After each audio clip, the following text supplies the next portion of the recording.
Hey there, let's talk about something we all deal with, negotiation. And the big question is, when you want one thing and someone else wants another, does one of you always have to come out on the losing end? You know that classic argument, right? You're starving, you're craving pizza, but your friend, they're dead set on tacos. So you go back and forth and maybe get a little hangry. Sound familiar? Well, guess what? That whole pizza versus tacos thing, that's negotiation. And once you see it, you'll realize it is everywhere. I mean, from fighting over the TV remote to trying to get a raise at work to the really big stuff like buying a house. We're doing it constantly. Okay, to really get how this works, let's dive into a story. Let me introduce you to Laura and Mitchell. They're about to find themselves in a pretty classic and super tricky situation involving a house, a new baby, and a really big problem. So here's the deal. Laura's got this amazing house she needs to sell for $600,000. She's got a big promotion and she's moving to Canada. Awesome for her.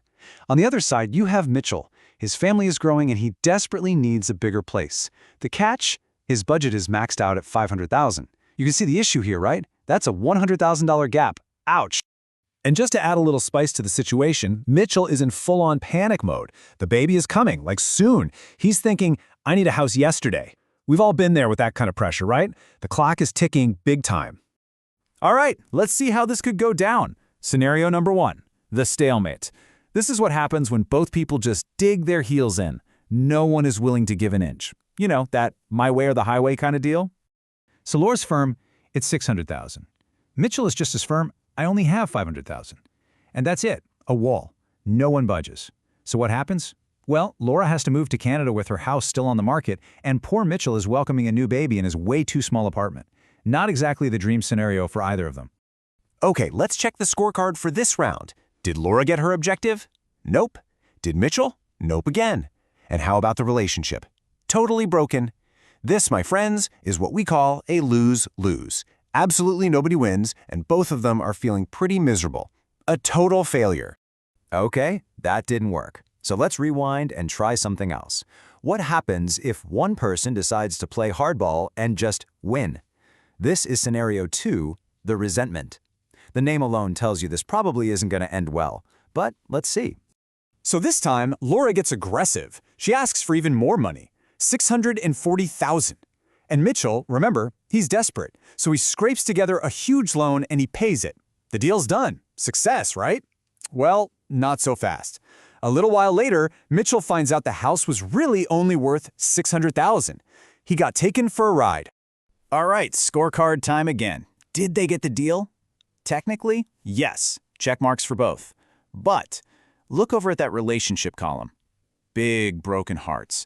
Mitchell feels totally betrayed. This is a classic win-lose. Laura won the money, but she lost a friend. And let's be real, when a relationship gets torched like that, it doesn't feel like a win for anyone, does it? So far, we've seen a lose-lose and a win-lose. And frankly, they both stink. This can't be it, right? There has to be a better way, a way where people can actually solve a problem without someone getting the short end of the stick. Okay, let's explore one more possibility before we get to the good stuff. What if the relationship is actually the most important thing?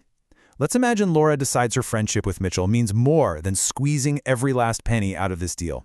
So in this version, Laura just gives in. She sells for Mitchell's price of $500,000, he gets the house, their friendship is saved, everyone feels good. So that's a lose-win. Now this is a lot better than the other scenarios because the relationship is intact, but it's still not ideal. Laura just lost out on $100,000. That's a huge hit. Which brings us to the million-dollar question.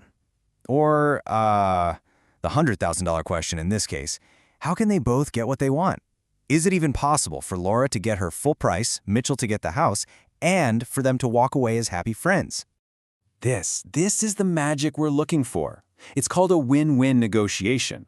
The whole idea is to stop thinking of it as a fight over one small pie. Instead, it's about getting creative and figuring out how to make the pie bigger so there's enough for everyone. The deal is great, and the relationship, it actually gets stronger. So what does that look like for Laura and Mitchell? Check this out. It's so simple and so smart. 1.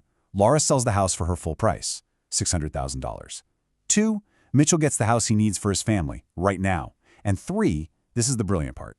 He pays her that extra $100,000 later on once the baby's born and his finances are a little more stable. It's a payment plan. That one creative idea solves the entire problem. And now, look at this beautiful scorecard. Did they get what they wanted? Check and check. Is the relationship good? Better than ever. They stopped seeing each other as opponents and started working as a team. That is a true win-win. Okay, this is great for a story, but how do you actually do this in your own life? You know, when you're haggling over a car, or even just deciding on what to watch on TV? Well, let me give you a quick toolkit. 3 simple tips to help you find that win-win. Tip number 1, try to understand their world. Don't just focus on what they're asking for, but why they're asking. Mitchell didn't just need a house, he needed a safe place for his new baby. That's a much deeper need. Tip 2, figure out what winning actually means to them. For Laura, it wasn't about beating Mitchell, it was about getting the $600,000 she needed for her new chapter in Canada. And finally, tip 3, what's their plan B? If there's no deal, what happens? Knowing their alternatives gives you room to find a creative solution that's better than their backup plan. So if you take away just one thing, let it be this. Negotiation isn't a fight to the death. It's not a war. It's collaborative problem solving. It's 2 people on the same side of the table, looking at a puzzle and figuring it out together. And trust me, your next negotiation is probably coming up sooner than you think. So when it does, try to flip the script. Instead of thinking, how can I get what I want? Ask yourself, how can we both walk away from this feeling like we won? Now that's a game worth playing. Thanks so much for tuning in.